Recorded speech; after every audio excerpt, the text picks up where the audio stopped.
পশ্চিমবঙ্গে সাকিব খানের প্রিয়তমা সুপার ফ্লপ, কলকাতায় মুখ থুবড়ে পড়েছে সাকিব খানের প্রিয়তমা। তো কি অবস্থা, কেমন আছেন? আমি ড্রামা সবুজ, আর আজকে আলোচনা করবো কলকাতায় মুখ থুবড়ে পড়েছে প্রিয়তমা এই বিষয়টি নিয়ে। আজকের ভিডিওটি সম্পূর্ণ দেখুন, তাহলে বিস্তারিত সবকিছু জানতে পারবেন। জাহিদ হাসান অবির হাত ধরে সিনেমাটি ভারতে মুক্তি পেলেও সুবিধা করতে পারছে না শুধুমাত্র প্রচারের অভাবে।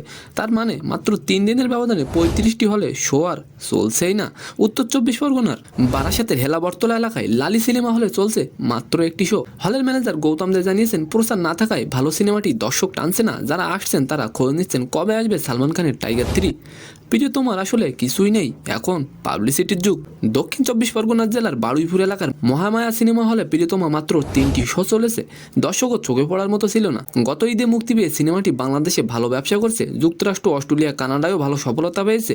বাট পশ্চিমবঙ্গে মুখ থুবড়ে পড়ল প্রিয়তমা সিনেমাটি শুধুমাত্র প্রচারের অভাবে। আপনি চাইলে আপনার মূল্যবান বক্তব্যটি কমেন্ট করে যেতে পারেন। তো আজকের ভিডিওটি কেমন লাগলো অবশ্যই কমেন্ট বক্সে জানাবেন। আর ভিডিওটি যদি ভালো লাগে অবশ্যই একটি লাইক দিয়ে আমাদের চ্যানেলটিকে সাবস্ক্রাইব করে দিবেন। ধন্যবাদ।